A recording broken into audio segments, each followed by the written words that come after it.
15 বছরের ফ্যাসিবাদী সরকার যে রাস্তায় হেঁটেছে, বর্তমান সরকার সেই রাস্তা ধরেই হাঁটছে। এই রাস্তা পরিবর্তন করতে হবে। এই রাস্তা ফ্যাসিবাদের রাস্তা, এই রাস্তা আয়নাগরের রাস্তা, এই রাস্তা অসংখ্য মানুষকে বিনা বিচারে খুন করার রাস্তা, এই রাস্তা শাপলা চত্বরে আলিম উলামার উপর হায়নার মতো ঝাঁপিয়ে পড়ার রাস্তা। এই রাস্তা বাংলাদেশের মানুষ এই রাস্তায় কাউকে চলতে দেবে না। আজকে জামাত ইসলামীর আমির যেটা বলেছেন, দুটা বাক্য স্পষ্ট। একটা হচ্ছে যে সরকার আগের ফেসিবাদের পথে হাঁটছে, এটা হচ্ছে অভিযোগ। দ্বিতীয় বাক্যে বলেছেন যে সরকারকে ফেসিবাদ হতে দেয়া হবে না, তার মানে দ্বিতীয় বাক্যে আবার ভালোবাসা আছে। ফেসিবাদ হতে দিবে না সরকারকে, এটার মধ্যে একটা মহব্বত আছে, ভালোবাসা আছে, আদর আছে। কিন্তু 24-এর আন্দোলন জাকির ভাই একটা জিনিস দিয়ে গেছে, স্পষ্ট কথা বলে ফেলা। যার হয়তো এই বিষয়ে পর্যাপ্ত কোনো জ্ঞান নাই অথবা কোনো কিছু করার সক্ষমতা নাই, তিনিও কিন্তু উচিত কথা একটা বলে দিচ্ছেন। কখনো কখনো তার মাত্রার চেয়েও বেশি বলছেন, যখন আমরা সেটাকে বলি যে সীমা ছাড়ানো, অথবা বাংলায় বলে ফেলে যে একটু বেয়াদবি করছে। তো ওই বেয়াদবিও কিন্তু কখনো কখনো সৌন্দর্যের অংশ হয়ে গেছে ওই 24-এর আন্দোলনে। তো এই বিষয়ে প্রসঙ্গক্রমে একটা কথা বলা দরকার। আপনার সাথে যখন আমি করি তখন মান্নান ভাই বলছে যে না, এটা খুবই স্মার্টনেস, মুখের উপর কথা বলে দিয়েছে, চোখে চোখ রেখে কথা বলে দিয়েছে। যখন আবার মান্নান ভাইয়ের সাথে আমি ওই স্পষ্ট কথাটা বলি তখন বললেন যে ছেলেটা বড় বেয়াদব। অর্থাৎ একই অ্যাকশনে দুই রকম আমরা বয়ান দিচ্ছি। সাংবাদিক হিসেবে আপনার কাছে জানতে চাই আসলে যে দেশ কেমন চলছে। জি, ধন্যবাদ আপনাকে। আমি মান্নান ভাইয়ের বক্তব্যের যে অংশ শুনেছি তাতে তিনি বোঝানোর চেষ্টা করেছেন যেটা যে কাঙ্ক্ষিত পর্যায়ে দেশ চলছে না, যেটা প্রত্যাশা ছিল ওই অনুযায়ী চলছে না। এটা তো অবশ্যই সত্য, এটা বানোয়াট অভিযোগ নয়। কিন্তু এর বিপরীতে কথা আছে, সরকারের দিক থেকে কিন্তু আবার সমস্যা অস্বীকার করা হচ্ছে না। জি, সেটা আমরা বলেছি, মান্নান ভাই বলেছেন। এটা ভালো দিক, কারণ আমাদের এখানে একটা বরাবর মানসিকতা আছে, আমরা প্রথমেই সমস্যাটা অস্বীকার করি। তো এই সরকারের দিক থেকে একটা শুভ লক্ষণ আছে যে সমস্যা স্বীকার করা, আর স্বীকার করা মানে সমাধানের সিঁড়িতে চেষ্টা করা, কাজ করা। তো এই চেষ্টার মধ্যে আমরা একটা রকম ফের দেখছি। মাননীয় প্রধানমন্ত্রীর চেষ্টা, উদ্যোগ এবং দৃশ্যমান যেসব তৎপরতা, তাতে আমরা আশাবাদী হতে পারি। কিন্তু তার যে সহযোগী বা সহকর্মী বা যে অ্যাসোসিয়েট, ওখানে কিন্তু আমরা একটা গোলমাল দেখছি, ব্যত্যয় দেখছি। তিনি যে মাত্রায় দৌড়াচ্ছেন তাদের দৌড়ানোটা কিন্তু ওই মাত্রায় নয়। দেখা গেছে প্রধানমন্ত্রী এ পর্যন্ত বেশ কয়েকটি দৃষ্টান্ত কিন্তু স্থাপন করেছেন। এই দৃষ্টান্তের ফল কি হবে সেটা আমাদের একটু অপেক্ষা করতে হবে। তো দৃষ্টান্ত যদি আমরা একটা দুটা বলি, যে তিনি কথা বলছেন বেশ মেপে মেপে, গুনে গুনে, এই দৃষ্টান্তটা কার জন্য? অপ্রয়োজনীয় কথা বলছেন না তিনি। তো এই দৃষ্টান্তটা কিন্তু আপনার জন্য আর আমার জন্য নয়, তার দলের জন্য, সহকর্মীদের জন্য। কিন্তু আমরা তার সহকর্মীদের মধ্যে ওই প্রবণতাটা দেখছি না। এই গেল একদিক। দ্বিতীয় দিক, তিনি মিতব্যয়ী হওয়ার একটা আহ্বান জানাচ্ছেন নিয়মিত।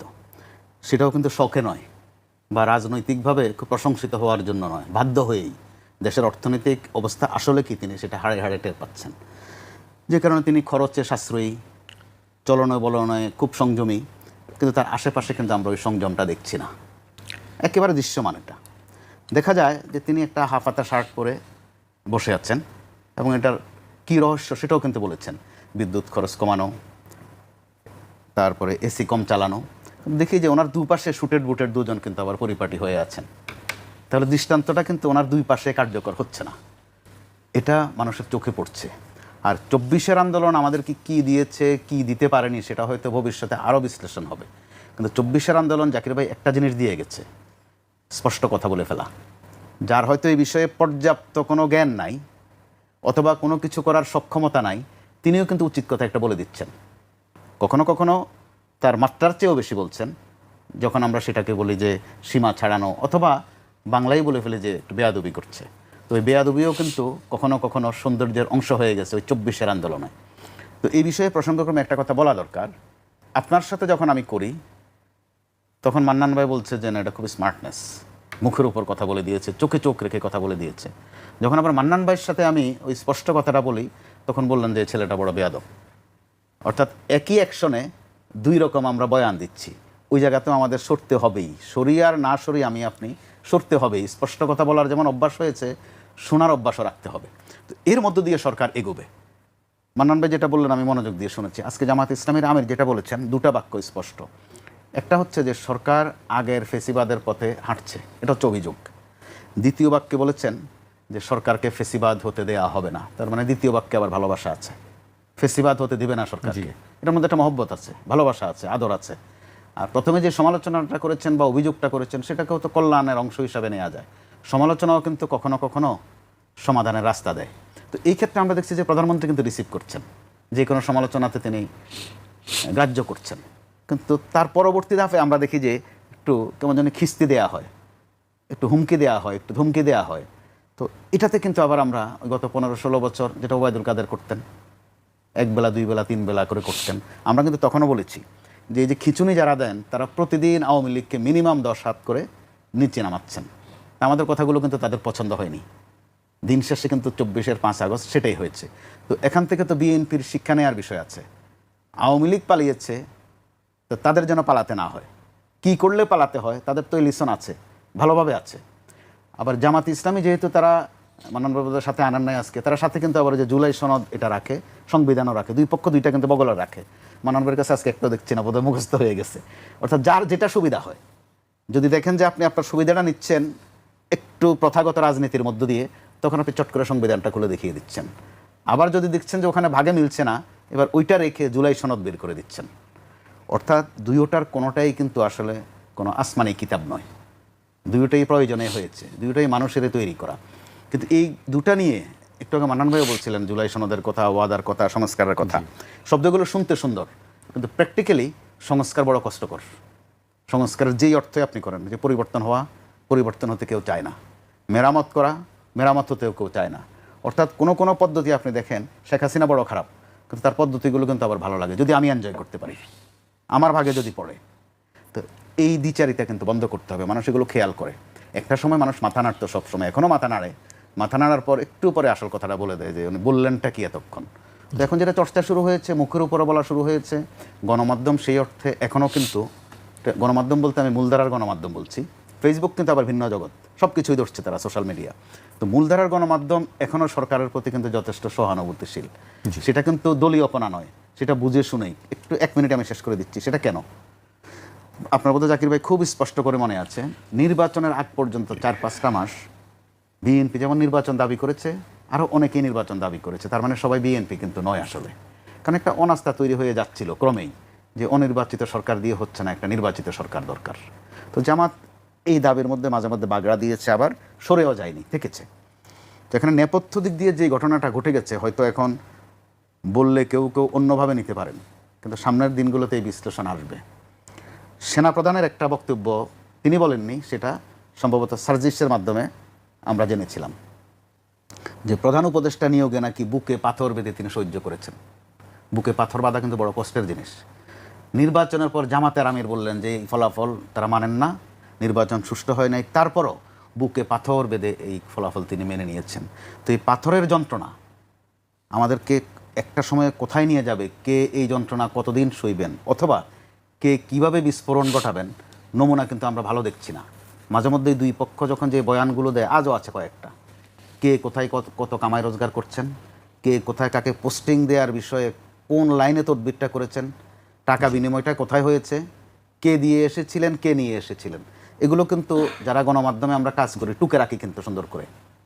কখনো না কখনো আপনার আমার কথা বা লেখনীতে এগুলো লাগবে। গণমাধ্যমের কাজই তো ওই আসলে জায়গা থেকে জায়গা।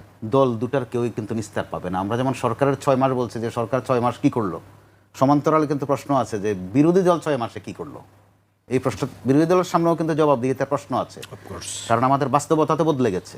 তারাও তো নির্বাচিত, তারাও নির্বাচিত, আবার কমিটমেন্ট সবাইকে আসলে প্রত্যেকে যাবে। আসলে যেখানে প্রধানমন্ত্রীও মাঝে মধ্যে কিন্তু বিকল্প চাচ্ছেন, এটাও কিন্তু বাংলাদেশের রাজনীতির এক নতুন ধারা। এই জ্বালানি নিয়ে যখন তর্ক বিতর্ক হলো, জামাত কিন্তু এর মধ্যে বিকল্প কিছু পরিকল্পনা দিয়েছে। আবার প্রধানমন্ত্রী সেটা আহ্বান করেছিলেন। এটা কিন্তু লক্ষণ ভালো। এতে করে সব সরকারের দোষ, সরকার পারেনি বলে এখনকার যারা বিরোধী দল তারা সাইডলাইন কেটে যাবে বা আরেকটা বয়ান দিবে সামনে, এত সহজ বোধে বাংলাদেশের রাজনীতি আর হচ্ছে না। জি, কামাল ভাই বলেন যে আজকে আমাদের বিষয় কেমন চলছে দেশ। আমি শেষ প্রশ্নটা করতে চাই, কেমন করছে বিরোধী দল? খুব কঠিন প্রশ্ন। আগামী দিনে বিরোধী দলকে ওই জবাব দিতে হবে, একটু বেশি করে দিতে হবে। এর আগে আমার যতদূর মনে পড়ে, বাংলাদেশে মোট 3 বার বিরোধী দলকে কঠিন জবাব দিতে হয়েছে। একটা হচ্ছে 90 সালে পতন হয়েছে এরশাদের অথবা জাতীয় পার্টির। জাতীয় পার্টি বা এরশাদের লোকজনদের আগে কিন্তু পালিয়েছে বিরোধী দল। তো তখন জাতীয় পার্টির একজন সিনিয়র নেতা তিনি এই ধরনের বিষয় নিয়ে খুব রসিকতা করতেন যে এই বছরের সেরা ঘটনা কি। তিনি আবার জবাব দিলেন যে এই বছরের সেরা ঘটনা হচ্ছে এরশাদ পতন, তো পতন এরশাদের, পালায় বিরোধী দল, এই এক ঘটনা। আরেকবার বিরোধী দলের একটা পতন আমরা দেখেছি, সেটা হচ্ছে 96-তে অল্প কয়েকদিনের জন্য একটা নির্বাচন হয়েছিল, 15 ফেব্রুয়ারির ইলেকশন যেটাকে বলে, ওখানেও একটা বিরোধী দল ছিল, অনিবার্য কারণে একটা বিরোধী দল তৈরি করতে হয়েছিল। ওই বিরোধী দলের কে কোথায় এখন আছে আমরা কেউ জানি না, দেশের মানুষ চেনেও না চেনেও না। আরেকটা বিরোধী দলের পতন হলো 5 আগস্টে। আওয়ামী লীগ বড় দল, তার পতন হয়েছে, তার সরকারের পতন হয়েছে, প্রধানমন্ত্রীর পতন হয়েছে। আপনি দেখেন জাতীয় পার্টি, তার কি পতন হয়েছে নাকি সে নাই, সে নিজেই তার আইডেন্টিটি এখনও পরিষ্কার করতে পারে না, কারণ মানুষ এগুলো ফলো করেছে। যে শেখ হাসিনাকে ফ্যাসিস্ট বানানোর পেছনে তার দলের লোকেরা যত না ইনভলভমেন্ট ছিল, তার চেয়ে বেশি দায়ী ছিল এই জাতীয় পার্টি। আওয়ামী লীগের নেতারা যদি কোনো বিষয়ে এক হাত দিয়ে ছোট্ট করে একটা টেবিল চাপড়াতেন সংসদে, তা ওনারা ঢোলের মতো 2 হাতে পিটাতেন। অর্থাৎ স্বৈরাচার করার পেছনে ব্যাপক অবদান তারা রেখেছিলেন। এটার পরিণতি এখন ভোগ করছেন। এই 3টা বললাম, এই 4র্থ দফায় আছে এখন জামাতে ইসলামী। বিরোধী দল কিন্তু রাজনীতির বিকাশের জন্য, ভিত্তি তৈরি করার জন্য একটা চমৎকার জায়গা। বিরোধী দল যেটা বলবে সেটার নামে আন্দোলন, সেটার নামে বিপ্লব, সেটার নামে বিদ্রোহ, সুবিধা আছে। কিন্তু সরকারের থেকে যদি একটু জোরেও কথা বলে যে একটু পান্ডামি, ওটার নাম আর আন্দোলন হয় না, বিপ্লব হয় না, ওটার নাম পান্ডামি, গুন্ডামি। তো জামাতে ইসলাম কি এখন নিজেদেরকে বিকাশ ঘটাচ্ছে কতটুকু আমরা টের পাচ্ছি না। কিন্তু জামাতটি কিন্তু একটা হাইপ ছিল যে এখানে মেধাবী লোকজনে ভরপুর, তারা নিজেদেরকে আরও বিকশিত করবে সামনের দিনগুলোতে। এবার বিরোধী দলে আসার পর থেকে তাদের যে কুসুম কুসুম একটা ভাব, মাঝে মধ্যে পাওনা দেওনা নিয়ে গোলমাল, যে কাকে কত দিয়েছে, কে বেশি নিয়েছে, সেটাতে তারা বেশ সময় দিচ্ছেন। কিন্তু সুনির্দিষ্ট জায়গায় সমালোচনা তারা করছে না, সেটা স্পষ্ট। অন্তত সংসদে এই গ্যাস সংকট, বিদ্যুৎ বা হামের মৃত্যু তো এখনও আছে, প্রতিদিনে আছে 1-2টা করে। তো সেই ক্ষেত্রে বিরোধী দলকেও কিন্তু জবাবদিহির আওতায় আসতে হবে। সমান্তরালে তাদের কারো কারো মধ্যে বা অংশের মধ্যে একটা প্রবণতা কিন্তু আমরা খেয়াল করছি, যে বিএনপি একটু অজনপ্রিয় হোক, অর্থাৎ সোজা কথা বিএনপি একটু পৌঁছতে থাকুক, এই অপেক্ষা যদি তারা করে থাকেন, বিএনপি চাপে পড়ুক আর কি, সেইটাই বিরোধী দলের অজনপ্রিয় হোক। প্রত্যাশা আর কি। তো এরকম যদি এটা অপেক্ষা করতে থাকেন, তারা নিজেরাও কিন্তু স্বস্তি পাবেন না। কারণ এখন যত কথাই বলেন, দিন শেষে তাদের মিতালি কিন্তু এখনো বিএনপির সাথেই আছে, হয়তো বা থাকবে। মিতালি অর্থাৎ তাদের জোট বলেন আর সঙ্গী বলেন, এনসিপির সাথেও আছে, এনসিপিকে তারা সাথে নিয়ে সমৃদ্ধ হয়েছে। তো এই জায়গায় বিএনপিরও দায়বদ্ধতা আছে, দায়িত্ব আছে, যে বিরোধী দলকে কতটুকু হ্যান্ডেল করবে, কোন মাত্রায় করবে। কিন্তু মাঝে মধ্যে এই যে একটু সেশন হয়, এটা কি চোখ টিপাটিপির নাটক কিনা আমরা সন্দিহান। যদি চোখ টিপাটিপি হয়, মানুষ কিন্তু খেয়াল করবে। 20 সেকেন্ড। আবার যদি এমনটা হয় যে সত্যিই সরকারকে আমরা সঠিক পথে রাখতে চাই, ওই উদ্দেশ্য, ওই নিয়ত নিয়েই বিরোধিতা করছি, সেক্ষেত্রে এখন যারা বিরোধী দল আছে তাদের সামনের পথও কিন্তু পরিষ্কার। জি, ভবিষ্যতে হয়তো বা সামনের নির্বাচনে আরো চমৎকার লড়াই তারা করতে পারবে। শেষ, কেমন চলছে দেশ? মিশ্র প্রতিক্রিয়া আছে সরকারের দিকে, সরকারের বক্তব্য আছে, সরকার চেষ্টা করছে, নানান সংকটের কথা তারা স্বীকার করছে, সেই অনুযায়ী তারা চেষ্টা করছে আসলে সেই সংকট থেকে উত্তরণের জন্য। বিরোধী দলের কাছে জানতে চাওয়া আসলে যে কেমন দেশ চলছে, আপনারা কিভাবে দেখছেন বিষয়টি? জি, আপনাকে ধন্যবাদ, একুশের দর্শকদেরকে ধন্যবাদ, দেশবাসীকে শুভেচ্ছা জানাই। কেমন চলছে দেশ, এই প্রশ্ন যদি আপনি সাধারণ মানুষের কাছে ছুড়ে দেন, তাহলে এক একজনের প্রতিক্রিয়া এক এক রকম। আমরাও যেহেতু এই দেশের একজন নাগরিক, এদেশের মাটি, মানুষ, প্রতিটা সেক্টরের মানুষদের সাথে আমাদের প্রতিনিয়ত উঠা বসা, চলাফেরা। কাজেই আপনি যদি ঢাকা শহরের একজন গৃহিণীর কাছে জিজ্ঞাসা করেন যে কেমন চলছে দেশ, তিনি বলবে যে খুব ভালো না, কেন গ্যাস নাই। আপনি যদি একজন কারখানার মালিক বা যে কোনো ছোটোখাটো ব্যবসায়ীর কাছে জিজ্ঞাসা করেন কেমন চলছে দেশ, তিনি বলবেন ভালো না, কেন বিদ্যুৎ নাই, লোডশেডিং, গ্যাস নাই, উৎপাদন নাই, এটা চলছে। আবার আপনি যদি একবারে সাধারণ লেভেলে যদি জিজ্ঞাসা করেন কেমন চলছে দেশ, বিশেষ করে যারা দিন আনে দিন খায়, এই লোকগুলোর কাছে যে জিজ্ঞাসা যদি করেন তাহলে কেমন চলছে দেশ, তিনি বলবেন যে খুবই খারাপ অবস্থায় আছি ভাই, নিত্য প্রয়োজনীয় দ্রব্যমূল্যের যে দাম, না বিশ্বাস উঠে যায়। মানুষ মনে করেছিল যে নির্বাচিত সরকার আসলে তারা অন্তর্বর্তীকালীন সরকারের চেয়ে অনেক ভালো থাকবে, কিন্তু গ্যাস বিদ্যুতের ক্ষেত্রে, জ্বালানির ক্ষেত্রে কমপক্ষে মানুষ এটা বুঝতে পারলো যে না, অন্তর্বর্তীকালীন সরকারের সময়ও এতটা সংকট ছিল না যতটা না সংকট আমরা এখন পড়েছি। সরকার চেষ্টা করছে চেষ্টা করছে না আমরা এটা বলবো না, প্রতিটা সরকারই চেষ্টা করে। এখন ক্লাসে যখন একজন স্টুডেন্ট ভর্তি হয় সবাই পড়ে, ফার্স্ট হওয়ার জন্য পড়ে, কিন্তু একজন ফার্স্ট হয়। সবাই চায় দুর্নীতিমুক্ত বাংলাদেশ গড়তে, সবাই লক্ষ্য উদ্দেশ্য থাকে বাংলাদেশের ডেভেলপমেন্ট, কেউ করতে পারে কেউ পারে না। আমরা সরকারের যে মোটা দাগে যে জিনিসগুলো আমরা দেখছি, যে সরকার এখনো পর্যন্ত, কিছুদিন আগে আপনি জানেন যে সরকার তার হানিমুন পিরিয়ড বলে একটা সময়কে 180 দিনকে অতিবাহিত করেছে। এই পিরিয়ডটাকে আইডেন্টিফাই করে মূলত সরকার বোঝাতে চেয়েছে যে এই 80 দিন আমরা কি করেছি এটা আপনাদের মূল্যায়নের কোনো প্রয়োজন নেই। এই 80 দিন আমরা মোটামুটি একটা ভূমিকার ভিতরে ছিলাম, এখন আমরা কি করি এটা কাউন্ট ডাউন করেন। মূলত তা না, মর্নিং শোজ দ্য ডে, মানে সকাল বলে দেয় দিনটা কেমন যাবে। সরকারের স্টার্টিংটাই বলে দিয়েছিল যে কেমন যাবে। বাংলাদেশের মানুষ কোনো সরকারের কাছ থেকে খাওয়া দাওয়া চায় না, কোনো মানুষ বাংলাদেশের সরকারের কাছে ডাল ভাত চায় না। মানুষ চায় কি একটু শান্তিতে বসবাস করতে। তো শান্তিতে বসবাস করার জন্য আপনারা মানুষকে ফ্যামিলি কার্ড দিতে চাইলেন, কত হাজার পরিবারকে দিতে পেরেছেন, খুব বেশি পরিবারকে দিতে পারেন নাই। এখন কার্ডশুমারির নামে যে অনিয়ম চলতেছে, দলীয়করণ চলতেছে, এই দলীয়করণের মধ্য দিয়ে এখন কিন্তু মোটামুটি টিএনও অফিস ভাঙচুর, ডিসিকে প্রত্যাহার, ইউএনওকে প্রত্যাহার, এগুলো চলছে। এবং অনেকে দু একটাকে শিক্ষা দিয়ে বাকিদেরকে মেসেজ দেওয়া হচ্ছে, যেভাবে তালিকা দিব সেভাবেই করে দিবা, এর ডাইনে বামে তোমাদের যাওয়ার কোনো প্রয়োজন নেই। অন্যদিকে মানে রাষ্ট্রের যেই গণতান্ত্রিক প্রতিষ্ঠানগুলো আছে, সিটি কর্পোরেশন, জেলা প্রশাসন থেকে শুরু করে যে জায়গাগুলোতে আমাদের নির্বাচিত প্রতিনিধি থাকার কথা ছিল, সেখানে দলীয় নেতাকর্মীদের একটা পুনর্বাসন কেন্দ্র হিসেবে ইতিমধ্যেই তারা কাজ করেছে। এবং বাংলাদেশের সরকারি পৃষ্ঠপোষকতায় এবং জনগণের ট্যাক্সের টাকায় যে সমস্ত প্রতিষ্ঠানগুলো চলে, অনেকগুলো কর্পোরেশন, অনেকগুলো প্রতিষ্ঠান, সেইগুলো সরকার তার নেতাদেরকে দিয়ে চালাচ্ছে। যার কারণে বিএনপির একটা স্লোগান ছিল যে সবার আগে বাংলাদেশ। এই স্লোগানটা তারা ইশতেহারে বলেছে, নির্বাচনে বলেছে, সমস্ত জায়গায় বলেছে, কিন্তু জনগণ এখন বলছে যে না, এই কথা তারা মুখে বলেছে কিন্তু আদতে হচ্ছে সবার আগে বিএনপি। তো দলীয় কারণের, দলীয় রাজনীতির যে বৃত্ত, রাষ্ট্রের আপনি যখন প্রধানমন্ত্রী, মন্ত্রী হিসেবে শপথ নেবেন, এমপি হিসেবে শপথ নেবেন, তখন আপনার আন্ডারে কিন্তু রাষ্ট্রের সকল নাগরিক, আপনার টেরিটরি, আপনার অন্তর্ভুক্ত সকল নাগরিক। তাহলে আপনি কখনো রাগ বিরাগের মানে খাতিরে আপনি কাউকে কি করতে পারেন না, মানে অন্য দৃষ্টিতে দেখতে পারেন না, কিন্তু সেটা চলছে। আবার দেখেন, আমরা যদি শিক্ষা অঙ্গনগুলোর দিকে দেখি তাহলে আপনি দেখবেন যে সর্বত্র যতগুলো ভাইস চ্যান্সেলর নিয়োগ করা হয়েছে, কোনো জায়গায় এরকম একজন ভাইস চ্যান্সেলর হয় নাই যে আগের জন যিনি ছিলেন তার চেয়ে আরও কোয়ালিফাইড একজন ভাইস চ্যান্সেলরকে দেওয়া হয়েছে।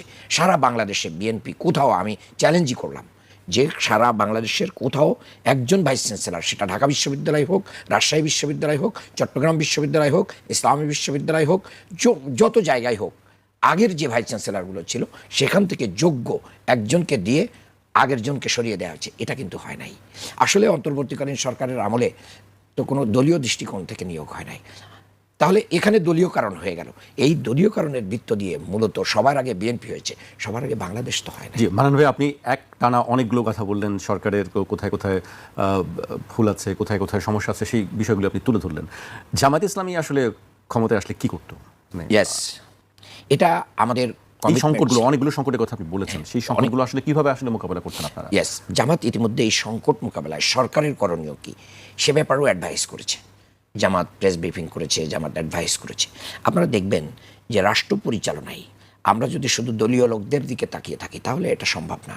আপনার এই টেলিভিশন পরিচালনায় আপনার মতন দক্ষ লোকই প্রয়োজন। আমাকে দিয়ে যদি এটা চালানো হয় তাহলে এটা চলবে না, ঠিকমতো চলবে না, চলবে না, বন্ধ থাকবে না, কিন্তু কাঙ্ক্ষিত মান হবে না। এই জায়গায় আমরা বলেছি যে যেরকম জ্বালানি সেক্টর নিয়ে আমাদের বক্তব্য হচ্ছে, আপনি কি করেন, এই দেশের যারা এক্সপার্ট আছে, জ্বালানি এক্সপার্ট আছে, এবং সরকারি বিরোধী দল মিলে এবং অন্যান্য রাজনৈতিক দলের নেতাদেরকে নিয়ে আপনারা বসেন, জাতীয়ভাবে এটা ডায়ালগ করেন, আলোচনা করেন, সবার সহযোগিতা চান, জনগণের সহযোগিতা চান। আপনারা তো তা চাচ্ছেন না। এই জায়গাগুলো আমাদের ঘাটতি আছে।